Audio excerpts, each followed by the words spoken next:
Olá, família Atitude! Mais um episódio do Família Cast. Eu sou o Wilkley da Monique. Eu sou a Monique do Wilkley. Juntos somos casados para sempre e paz para toda a vida.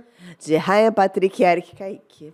A voz da Maria Lina. Isso, a nossa Aquela netinha. que está mexendo com o meu coração cada dia mais. Querido, se você ainda não nos segue aí nas nossas redes sociais, @Ministério da Família IBA, siga-nos no @Atitude Família Cast, não é isso, Monique? Tô certo? Isso, tá Atitude certíssimo. Família Cast. Tem que pedir ajuda dos universitários. Quando eu esqueço, eu peço aqui, a universitária do meu lado, entendeu? Qualquer coisa eu peço a ajuda da voz da sabedoria que tá lá atrás. Aí fala lá, entendeu? Mas então é @Ministério da Família IBA, @Atitude Família Cast, para você nos seguir. Tem sempre lá umas novidades para vocês. E se você ainda não está inscrito no canal do Atitude TV, inscreva-se. Clica no sininho de mais para toda vez que chegar um novo episódio, você vai ser notificado e estar por dentro de tudo o que está acontecendo no Atitude TV. Bem, nós hoje temos uma convidada especial, Priscila Rispoli, tô certo? É isso? Tá certo. Priscila, apresente-se, casada, filhos. Vamos lá, dá seu currículo aqui pra gente aqui, que a gente vai entrar nesse assunto com vontade hoje, hein? Obrigada, gente, pelo convite. Estou muito feliz de estar aqui com vocês. Amém. Meu nome é Priscila Rispoli, eu sou casada há 23 anos com o Leandro, né? Sou a Priscila do Leandro. Leandro veio até de segurança hoje. Tá cuidando do que é dele, hein? Isso que é um homem forjado. É. Nós temos 3 filhas, 3 meninas lindas, 21, 15 e 1 ano e 9 meses. Nossa, Calma aí. teu temporal. 21, 15 e 1 ano e 9 meses. Ó, cara. Que isso? Não é só segurança. Mas calma aí. 21, ok. 15. Aí depois 1 ano e 9 meses. Depois de 13 anos. Não, irmão? E sou professora, né? Sou professora de História do Ensino Médio, Fundamental 2. Também sou professora de seminário, né? Então, eu tenho formação em História, Teologia, Filosofia, podendo atuar também na Sociologia. E uma pessoa apaixonada pela Palavra de Deus. Amém. Apaixonada por ensinar. Eu entendi o meu chamado quando eu fui para a Universidade de História, porque eu tinha a convicção de que eu iria apenas aprender História. E, na verdade, lá você passa por um processo de doutrinação. E que se você não tem fé, se você não tem experiências com Deus, você começa a ter um pouquinho de dúvidas, algumas coisinhas começam a entrar na sua cabeça. E em momento algum eu duvidei da existência de Deus.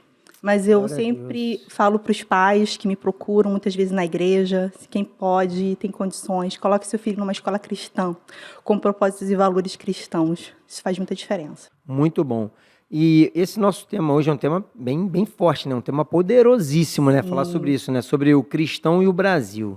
E aí, cristãos e o Brasil hoje está uma coisa assim muito deturpada. E você acabou de falar que você foi para uma faculdade e lá teve muitos desafios, né? Como cristã. Isso tem quantos anos quando você passou pela faculdade? Uns 15, 16 anos. 15 a 16. E nos dias de hoje, será que isso está sendo mais difícil? O que eu tenho visto, o movimento de alguns pais de não desejarem mais seus filhos participarem de universidades públicas, porque realmente lá a militância ela é muito mais pesada. Por causa da doutrinação? Por conta da doutrinação, alguns professores, inclusive, nem dão aula, né? Eles falam, olha, tem um documento lá, vocês podem procurar no drive tal, numa pasta tal, e o semestre todo é voltado para uma doutrinação, literalmente. E, às vezes, o cristão, o que a gente espera de uma pessoa que é cristã? Posicionamento, queridos. A gente não pode se omitir, a gente não pode ser passivo.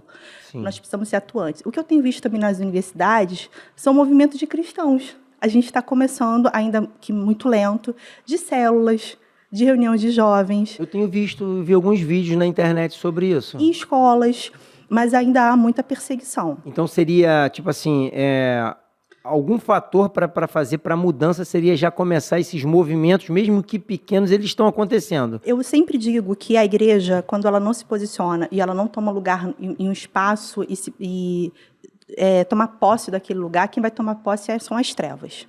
Então, na verdade, o que aconteceu com as universidades, com a cultura no Brasil, foi exatamente a igreja se omitir. Muitas vezes, eu sou de uma geração em que eu ouvia, de uma igreja tradicional, antes de estar na Batista Atitude, em que eu ouvia, estudar para quê? Né? Jesus está voltando. Mas, olha, a palavra de Deus fala que a gente precisa tomar posse das coisas. Quando o povo foi para o exílio, Deus falou para eles assim, olha, constituem casas, se estabeleçam. Sabe por quê? Porque vai demorar um tempo para esse exílio, para o fim desse exílio. Então, vocês têm que viver em paz com a população a qual vocês... Então, Deus deu todas as orientações. A Bíblia, gente, ela é um livro espiritual, mas ela também é um instrumento de como você viver em sociedade. E Deus dá todas essas instruções. Então, se a gente... ordenanças dentro da Bíblia ali, não é isso? Sim. Temos instruções, justamente, né? Então, se a gente não começar a ocupar espaço, preparar pessoas para poder estar de frente sobre todos os aspectos da sociedade, a gente vai perder essa guerra. Mas eu tenho esperança e eu tenho visto movimentos, né, nas igrejas, as pessoas buscando. Eu sou de uma igreja filha, né, eu sou de Guaratiba, e a gente faz aulas lá voltadas para esse intuito de conscientização da sociedade. Muitas vezes é falta de informação, simplesmente. Eu acho que hoje em dia até o cristão já está se posicionando mais, né, com posicionamentos políticos e tudo. Que antigamente, vou deixar na mão de Deus. Ninguém fazia Não fazia nada. nada. Ô Priscila, dentro disso, a gente tem um tema aqui que fala sobre amor à pátria e à fé, né? A Bíblia ela vai falar sobre o amor ao próximo. Tá lá, é o segundo mandamento, ok, que não é o primeiro amar a Deus, e o segundo é amar ao teu próximo como a ti mesmo. Beleza. Então, como é que a gente pode conciliar o amor a Deus com o amor e o cuidado pela nossa pátria? Deus é o Deus que ama o povo, a humanidade, as nações, e Ele ama muito o Brasil. Eu falo que o Brasil tem uma história linda, que poucas pessoas conseguem perceber. Lá na eternidade, Deus um dia olhou e falou, olha, eu vou ter um povo que vai ficar 1878 anos no exílio, sem pátria. Mas na eternidade, Deus falou, eu vou levantar um povo que vai se chamar Brasil. E que no voto de Minerva, de um brasileiro, Oswaldo Aranha, vai fazer o meu povo voltar. Uau. Você acha que isso é à toa? Brasil é a menina dos olhos, então, de Deus. Deus tem algo muito grande para o Brasil. Tem algo muito profético. Isso que você está falando é verdade. Um brasileiro deu o voto de Minerva para poder o povo de Israel começar a voltar. E sabe o que é interessante? Perguntaram para ele, Oswaldo, por que você votou a favor? Porque ele não era uma pessoa com essas características. Ele falou, não sei. Mas nós sabemos. Sabemos que foi o poder de Deus. Totalmente o poder de Deus, impulsionado pelo Espírito Santo. Deus usa quem Ele quer. Já estava escrito na eternidade. Já estava escrito. Amém. Então, a visão bíblica, né, para a nação, assim, o que a palavra de Deus nos revela sobre essa responsabilidade dos cristãos em relação, por exemplo, ao governo, à justiça social, ao bem-estar da nação? A gente tem vivido esses momentos bem turbulentos dentro disso. O que a palavra de Deus pode nos dar essa visão? Sim, a palavra de Deus fala sobre o governo, que nós devemos orar pelos governos, né, que nós devemos nos sujeitar aos governos, mas a gente tem responsabilidade civil e espiritual. No livro de Atos, capítulo 5, Pedro fala, é melhor obedecer a Deus do que aos homens. Então, quando a gente tem um governo injusto, corrupto, o cristão ele não pode se omitir. Ele tem que denunciar. Existe um movimento de cristãos que poucas pessoas conhecem, estudaram na história, mas não sabem que o movimento foi liderado por cristãos puritanos, que foi na Inglaterra, que foi a Revolução Inglesa. A partir da Revolução Inglesa, foi determinado que as pessoas podiam também ter cidadania. Nossa. E direitos civis, porque até então a gente era apenas servos com obrigações de pagar impostos. Agora eu pago impostos, mas eu tenho um Estado que vai me garantir 3 coisas importantes, chamado vida, liberdade e propriedade privada. E eles se basearam, sabe em quê? Na Bíblia. Na Bíblia. O livro base, né? Então, a Bíblia ela tem todos esses princípios, por isso, todas as democracias cristãs, as leis dessas principais nações democráticas, elas se baseiam na Bíblia. O mundo ocidental foi construído nas bases judaico-cristãs. Então, a gente não precisa ir muito longe para entender que o bem-estar de uma nação é princípios bíblicos, pessoas preparadas. A gente precisa votar em pessoas que realmente têm um compromisso com os nossos princípios. Eu fico muito triste quando eu vejo cristãos que votam porque eu tive uma qualidade de vida na época de um determinado governo. Mas será que você considera que hoje, 20 anos depois, eu estou na casa dos 40 anos e eu lembro da minha adolescência lá nos anos 90, é muito diferente de hoje. Eu vi uma mudança radical na educação, no comportamento das pessoas. Eu lembro que na minha adolescência eu tinha constrangimento. Se eu soubesse que algum amigo meu usava algum entorpecente, eu me afastava. Quando a gente descobria que alguma pessoa que está próxima da gente estava cometendo algum tipo de crime, a gente se afastava. Porque era a nossa ética, era a nossa moral, independente de sermos cristãos ou não. Era uma questão ética, moral da sociedade. Hoje em dia a gente vê cantores que vão para a TV, fazem sucesso e que fazem o quê? Apologia ao crime. E eles têm seguidores. Muitos. E muitos Milhares, seguidores. Então, por que isso? Houve uma mudança cultural nos últimos 20 anos. Será que você, que viveu bem, que votou em alguém que não tem os valores cristãos, você está feliz com a sociedade que você tem hoje? Porque agora a gente tem que correr atrás. A gente tem que mudar essa realidade. E, na verdade, isso aí, Priscila, o que acontece? A pessoa está sendo um tanto quanto egoísta, porque foi benéfico para ela num determinado período. Talvez, será que vai ser hoje? E ainda que seja para ela, e a sociedade no geral, e o contexto, e os familiares dela, à volta dela, e os vizinhos, né? E o pessoal do bairro, da região, não está preocupado com isso. E nós, quanto cristãos, então, a gente tem que se preocupar muito mais com isso, porque nós temos que ser o quê? Aquilo que Jesus disse, sal e luz. Ele nos chamou para ser sal e luz dentro de uma sociedade, do mundo no geral, num todo. Então, quando nós não somos sal e luz, a gente não consegue impactar ninguém. A gente tem que lembrar que sal significa conservar os alimentos. Então, significa que nós temos que conservar os valores e os princípios cristãos na sociedade. Isso é uma missão da igreja. Nós temos responsabilidade espiritual e civil. Se Deus ama o Brasil, se Ele tem tanta coisa maravilhosa para nós, se Ele nos usou, é porque Ele tem expectativa sobre a nossa nação, se a gente não cuidar dela, a gente não está adorando a Deus. E assim, é um desafio de todos nós, né, como cristãos, mas existem, por exemplo, cristãos dentro da política hoje que têm se posicionado muito bem quanto a essas questões. Inclusive são muito perseguidos, né? Perseguidos a ponto das pessoas caluniarem, difamarem, e aí vem a tal das fake news que eles falam ao contrário e acabam sendo contra aqueles que estão lá tentando cumprir a palavra de Deus, sendo obedientes à palavra de Deus, de uma certa forma, tentando ser sal e luz. Aí, quer dizer, enfrentam desafios grandiosos. O que tu acha que a gente hoje, como cristão, quais são os principais desafios que a gente tem nessa área social, política, econômica, moral? Um desafio, eu vejo que é grandioso, mas no teu contexto, na tua percepção. Social, a gente tem, hoje em dia, a destruição da família. Eu lembro que também, na minha infância, na minha sala de aula, no meu Fundamental 1, que é um antigo primário, eram 2 ou 3 crianças que tinham pais separados. Hoje é o inverso. Normal. É normal e é raro. Nossa, seus pais não são casados. Quando eu digo que eu sou casada há 23 anos, as pessoas tomam um susto. Mas o que você fez? Um extraterrestre? Como assim? Padrão, né? Não é? E principalmente como nós tivemos uma filha com uma diferença tão grande de idade, a primeira coisa que eu pergunto, será que é com a mesma esposa, mesmo marido, né? Pergunta, né? Ué, mas que a diferença é muito grande. Mas é o mesmo marido? A mesma esposa? Aí, Leandro, sinal que é... Para ele, principalmente, né? Então, esse é o primeiro desafio, né? A igreja ela precisa se posicionar na valorização da família. Eu também tenho visto esse avanço do divórcio nas igrejas, e a gente precisa entender que a família é a primeira criação de Deus. Depois que Ele criou tudo, Ele criou o homem, depois Ele criou a família. E a gente precisa entender que essa é a prioridade de Deus. E a gente precisa amar a família, a gente precisa cuidar da família, a gente precisa entender que o quanto isso afeta as crianças. Uhum. Então, se hoje nós temos uma sociedade com crianças eu lido com adolescentes, então, crianças com tantos problemas emocionais, com tantas dificuldades. Sempre que você for procurar, você vai encontrar na família e os desafios que essa criança tem. Esses desafios, a gente trazendo aqui para o nosso lado mesmo da igreja, a gente estava falando com o Leandro, né? Hoje eu estou coordenando aqui com o Jairo o Currículo Hombridade. Dentro do Currículo Hombridade a gente tem os cursos, né?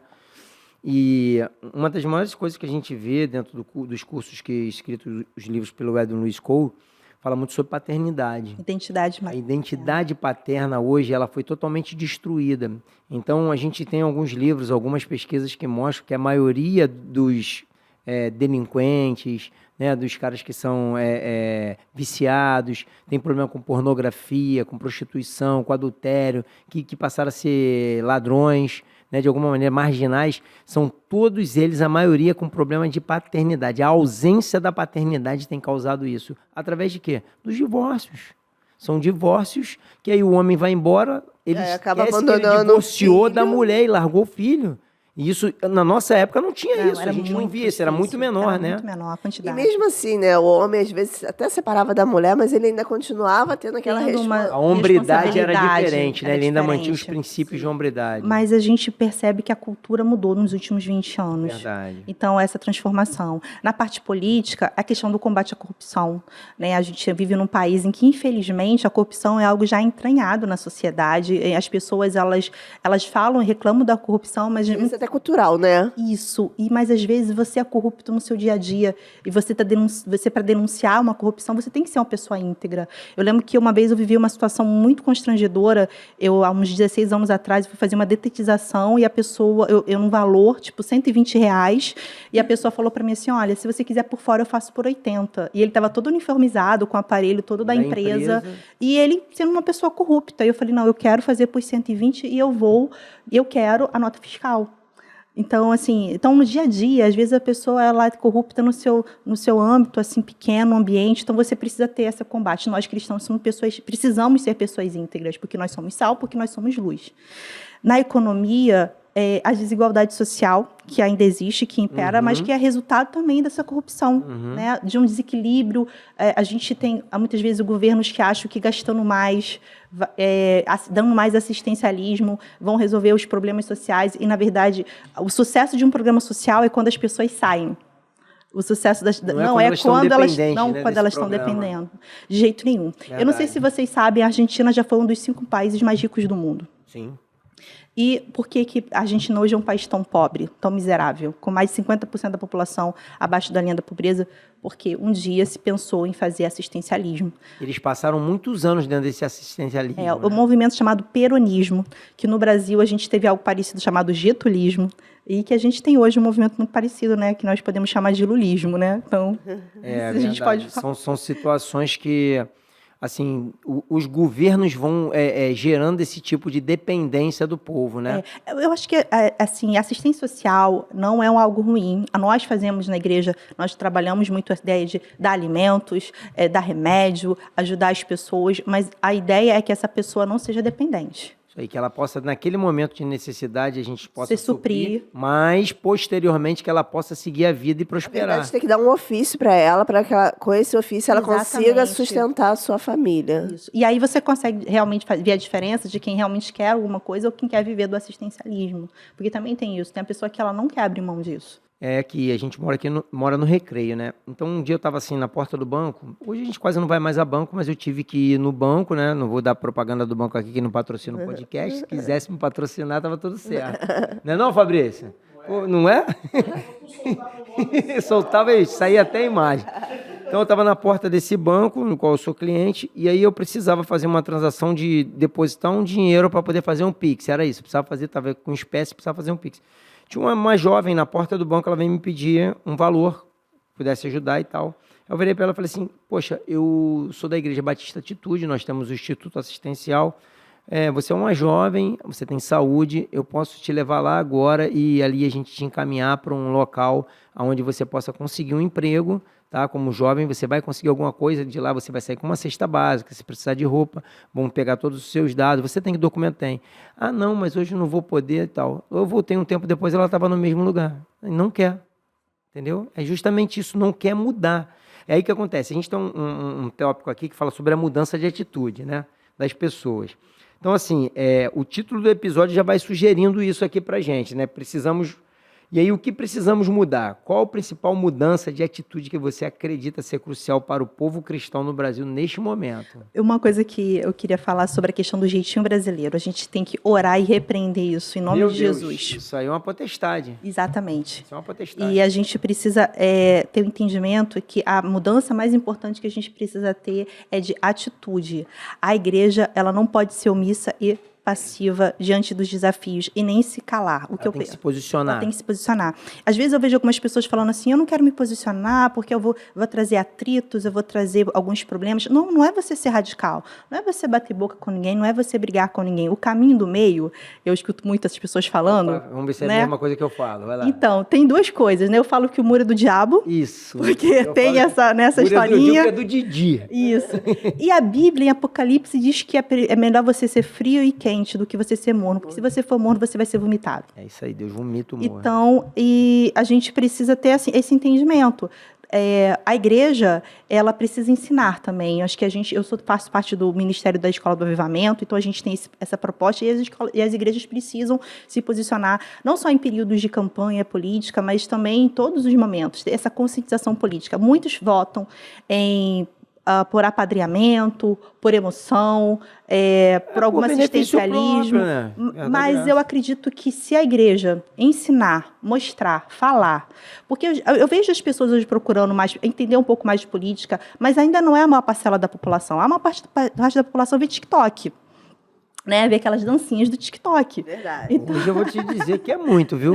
Tem muito. Eles não querem pensar, vídeos de não sei quantos segundos, minutos, é isso que eles querem Priscila, consumir. Mas a igreja pode entrar nisso. Mas assim, tu não acha que dentro da igreja também tem muita gente que vive nisso? Também, nessa questão do TikTok? Não é muito influenciado? Então, eu acho que a gente pode usar a gente precisa entender que essas armas, elas precisam estar na mão também da igreja. A igreja não pode deixar eu não sou contra. Estou dizendo assim, que as pessoas estão usando da maneira errada. A igreja, ao invés de influenciar, está sendo influenciado pelos conteúdos. Nós temos que gerar conteúdos que influenciem. Sim. Ok, existe o TikTok, vamos usar ele para influenciar. Exatamente. Igual a gente está usando aqui o YouTube. Exatamente. Usa o Instagram também, falei do Instagram, a gente usa o YouTube, usa o Instagram, mas vamos usar para influenciar, passar aquilo que é relevante, Sim. aquilo que vem de Deus mesmo, a gente tem que utilizar para isso, não é isso? Sim. As redes sociais, elas estão aí, a gente não tem como fugir delas, mas a gente tem que usar como instrumento do bem. A gente não pode abrir mão porque é aquilo que eu falei. Se a gente não utilizar, é o diabo que vai usar, é o inferno que vai utilizar. Então, eu entendo que a gente está conseguindo progredir em alguns aspectos, mas a gente tem também questões de incentivar as pessoas a estudar. Eu, como professora, eu percebo isso. Eu conheço pessoas na igreja que estão há 20, 30 anos e nunca leram a Bíblia toda. Eu vou te confessar uma coisa, eu já falei isso aqui em outros episódios. Eu sou convertido vai fazer 15 anos. Então, desde que eu me converti, até 14 anos atrás, aos 36 anos, eu não tinha lido um livro. Eu tinha lido um livro na minha vida, olha a cultura brasileira. Então, quando eu me converti, eu já, com meses de convertido, comecei a caminhar, fui para o Casados do Casados. O meu professor, glória a Deus, ele era coordenador do seminário Instituto Bíblico Maranata. E me levou para o seminário. E de lá eu mergulhei, foi que eu conversei com você nos bastidores, 2 anos de básico, 3 de média, depois fiz uma convalidação pelo IBP. E ali eu aprendi a ler. Hoje é um hábito que eu tenho diário. Então, eu aprendi a ler. Eu não tinha esse hábito. É o que você está falando, as pessoas não leem dentro da igreja, mas a gente estimula, através do currículo Hombridade, a gente estimula a ler. Porque, por exemplo, você fez Mulher Única? Sim. Então, é a mesma didática de ensino. A gente passa a lição na aula, comenta um vídeo, a pessoa preenche, ela faz em casa a lição, ela lê o livro, ela faz a prática e depois compartilha.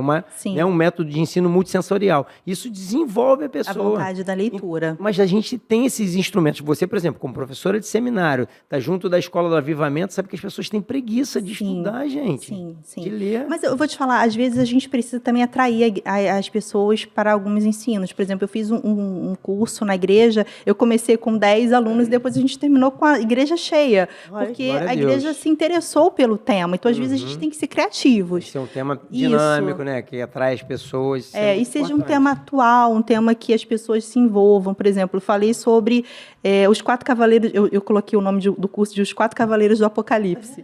Os 4, na verdade, foi baseado no Augusto Nicodemos, que eu gosto muito de acompanhá-lo. E eu, claro, incluí algumas questões históricas da minha parte. Eu falei sobre os 4 pessoas, 4 personalidades do mundo moderno e contemporâneo que influenciaram na formação do ateísmo moderno. E aí a gente falou sobre Darwin, Marx, Nietzsche e Freud. E quando eu falei, galera, eu vou falar de Marx, traz aquele teu coleguinha cristão, que é comunista, traz ele para a gente poder ensinar para ele algumas questões que são incompatíveis com o cristianismo. Totalmente divergente da palavra de Deus. Totalmente. Eu, às vezes, e a gente sabe que 30% ainda votam nessas ideologias. E a gente precisa entender como isso acontece. Porque ou você não sabe o que é cristianismo, ou você não sabe o que é o comunismo. Porque se no século XX, para quem não sabe, um dado importante, no século XX, não se matou quem mais matou cristãos no mundo foram os comunistas. Primeiro, eles se matam entre eles. Então, ninguém mata mais comunista do que o próprio comunista. Porque para chegar ao poder, eles vão matar quem ajudou eles a chegar. O tempo todo, exatamente. Né? E depois, o poder do Estado, do controle social. A igreja É um Era um local poder. de controle social que eles não querem dividir poder. E a igreja, ela acaba travando esse avanço deles, né? Então, por isso que Exatamente. eles, nessa época aí que você falou, no século XX, eles começaram a exterminar, né? Porque a igreja estava travando o avanço deles, né? Se você perceber, existem vários ciclos de perseguição na Revolução Russa constantes e de perseguição e morte aos cristãos. Então, a gente precisa ter essa consciência, precisa dizer isso para as pessoas, porque como você acredita numa ideologia que mata as pessoas que acreditam como você. É um princípio básico da vida. Mas aí falta o conhecimento. Falta o Falta o conhecimento. professor de história na sala de aula para ensinar isso. E aonde as pessoas não ensinam porque é uma história disfarçada. E porque, novamente, o seu professor de história, ele é comunista. Ele é comunista, então ele não vai falar nada contra Ele não vai contar absolutamente nada. Ele não vai dar um tiro no pé. Eu queria fazer uma pergunta. E a responsabilidade do voto? Porque hoje em dia muita gente, eu vou perder o meu domingo e lá votar, não vai adiantar nada. Eu estava contando para você numa experiência sobre a questão da Venezuela. Houve um momento em que eles começaram a duvidar das urnas eletrônicas, porque eles usam lá, tá, gente, urna eletrônica. No terceiro mandato ao qual Chávez foi eleito, ele foi eleito quase que por unanimidade, porque as pessoas que eram contrárias ao governo dele desistiram, porque acharam que na segunda eleição tinha sido fraudado. E aí o que aconteceu? Ele loteou todo o parlamento e loteou, obviamente, o Supremo Tribunal Federal dele. E aí foi instaurado de forma definitiva a ditadura na Venezuela. Então a gente precisa ter essa conscientização. Por mais que você duvide, por mais que você tenha medo, vote. Não vai ser tão grande que não vai ter condições de ser fraudado, gente. Vamos crer nisso. Vamos ter esperança. Sim. Porque existe uma promessa sobre o Brasil. Deus não vai abandonar o Brasil. Vamos fazer a nossa parte de cidadão. Vamos fazer a nossa parte de cidadania. Parte cívica, né? Mas é muito importante, não adianta você votar e votar errado. Como é que é votar errado, professora? Olha, primeira coisa, você como cristão, você tem que votar em pessoas que têm os princípios cristãos. Então, eu não posso votar em pessoas que vão criar leis contra a vida. Eu preciso crer que as pessoas elas vão amar a vida desde a sua concepção. Deus fala isso na sua palavra, né? Davi, no seu salmo, ele fala, quando meu corpo ainda era informe, você já velava por mim. Ou seja, não tinha forma, mas Deus já considerava como algo vivo. Então, a gente precisa ter essa conscientização, né? Então, primeira coisa, vamos nos informar, porque o que eu vejo hoje, a gente é arrependida, por exemplo, em ter votado numa pessoa aqui do Rio de Janeiro que hoje nos representa lá no Senado. Porque hoje essa pessoa abandonou os princípios. Porque às vezes tem oportunistas. Está no partido certo, mas não é a pessoa certa. Então, aí quando você vai votar em massa, mas vamos ver o currículo, vamos ver como é que essa pessoa se comporta, porque ela pode simplesmente aparecer como alguém conservadora somente no dia das eleições. Então, isso aí, a gente tem sobre um outro tema aqui que fala sobre o engajamento cívico e político. Você falou de partido, né? O papel do cristão na vida cívica e o papel na política do país. E aí eu queria saber quanto isso. Por exemplo, o cara está no partido tal, que é de esquerda, mas o cara é cristão. O outro está no partido tal, que é de direita, mas ele não é cristão. Ele é um cara comunista, está disfarçado. Exatamente. Influencia tanto um quanto o outro, muda. O partido pode influenciar o cristão a votar diretamente nas pautas do partido. Então, que é contra o eu não sei se você percebeu aqui no Rio de Janeiro, nós tivemos esse fenômeno, especificamente. Né, no Senado foi eleita uma pessoa que hoje em dia ela não vota com as pautas conservadoras. Sim, eu sei quem é, a gente não pode né, falar, a gente não vai falar, mas eu sei quem é. A gente evita falar, né? Infelizmente, né? Então, surfou na onda, né? Surfou na onda porque estava no partido certo, na hora certa, mas não era a pessoa certa pra gente. E muita gente votou. E não foi assim, meu marido às vezes reclama que eu falo, eu avisei.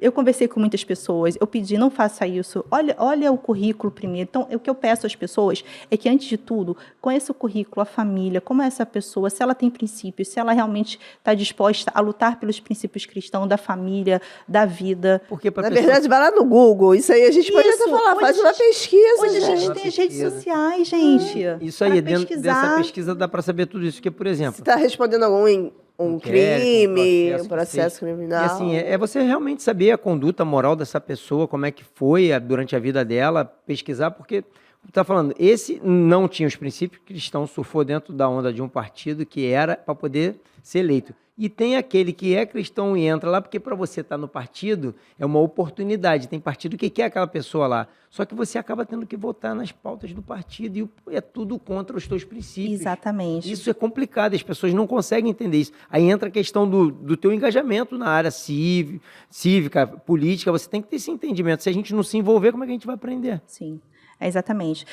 O partido tem essas questões, sim, mas hoje em dia as redes sociais te blindam de muita coisa. Então, eu vejo muita gente votando com aliança com o governo central, lá, com o governo que está no poder hoje, mas eles não votam a favor, mesmo estando no partido alinhado com o governo. Entendi. Entendi. Então, você tem essa... Estão se posicionando já estão conseguindo não ficar só dentro daquela bolha. Daquela bolha ali do partido. Normalmente, quem fica na bolha é porque está recebendo alguma coisa. Já está contaminado, né? Já está contaminado. Então, a gente falou sobre a responsabilidade do voto. Agora, quanto à educação, né, com valores, né, a importância da gente investir nessa educação, os cristãos têm que refletir sobre isso constantemente, né?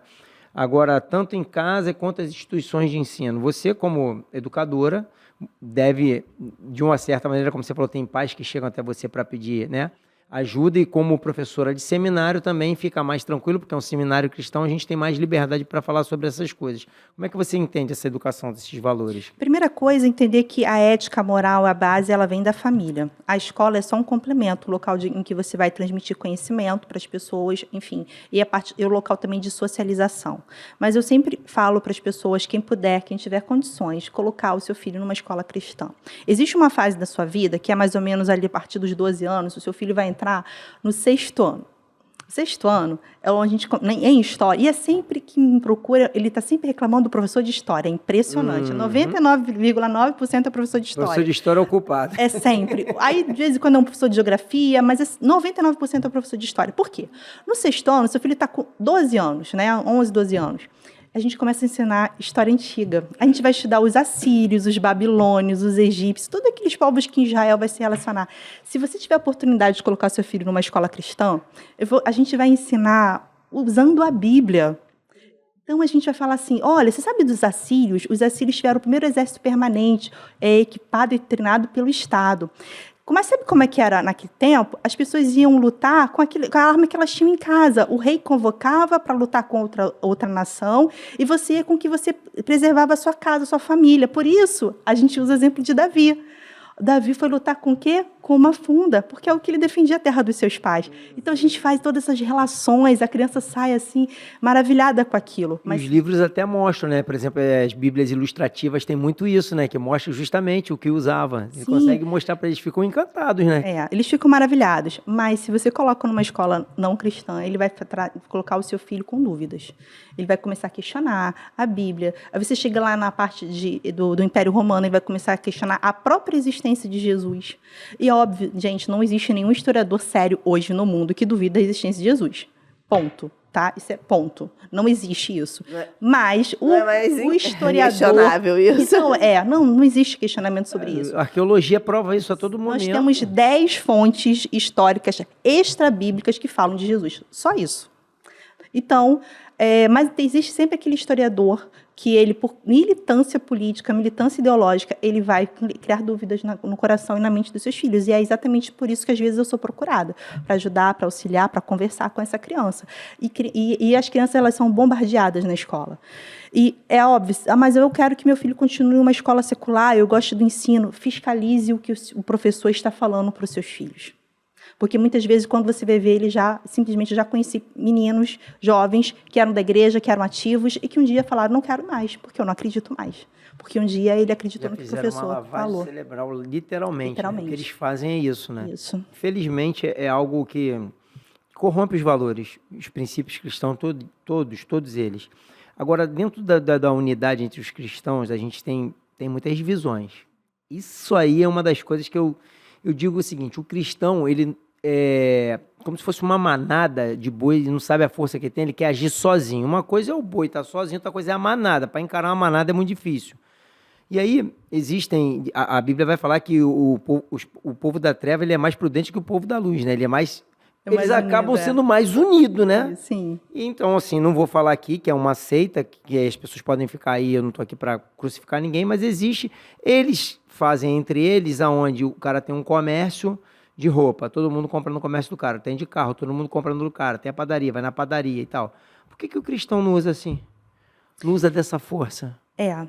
Eu acho que no caso a gente precisa educar as pessoas, porque no fundo nós somos todos, nós somos unidos em princípios e em valores, sim, né? Apesar de todas as denominações que existem, nós, politicamente eu vejo que a gente já está começando a entender os pastores, mas eu sou de uma época que existia uma certa rivalidade, né, sobre algumas denominações. Eu acho que agora essas questões elas estão sendo abrandadas, né? Eu, por exemplo, lembro que os batistas eram um grupo, os assembleanos eram outro grupo, né? E a gente não se misturava muito.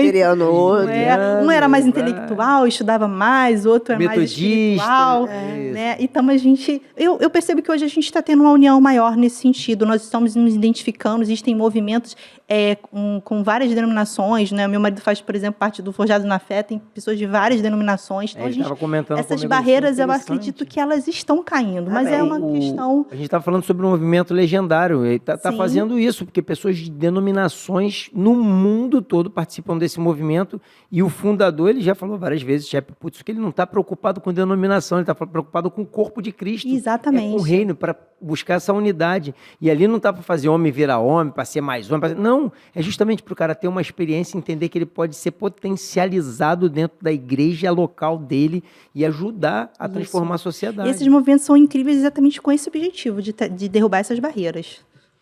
Isso é muito legal, porque a gente possa falar sobre isso, porque isso está dentro do movimento cristão, e as pessoas têm que entender que faz parte do movimento a gente estar unido. Sim. Primeira coisa, unidade. Por que o diabo quer? Ele quer dividir, não é isso? A casa que está dividida, ela não subsiste. A gente precisa entender que a igreja é um corpo. Independente da sua denominação, nós somos um corpo espiritual. Então, quando Jesus voltar, ele vai vir buscar toda a sua igreja, né? Não é placa, não é nada disso. A gente não vai ter o batista, não vai ter o assembleano, não vai ter o interdenominacional, pentecostal, não vai ter nada disso. Vão ter os filhos de Cristo que vão estar lá, todos aqueles que são chamados de irmãos. Amém. Vão estar, né?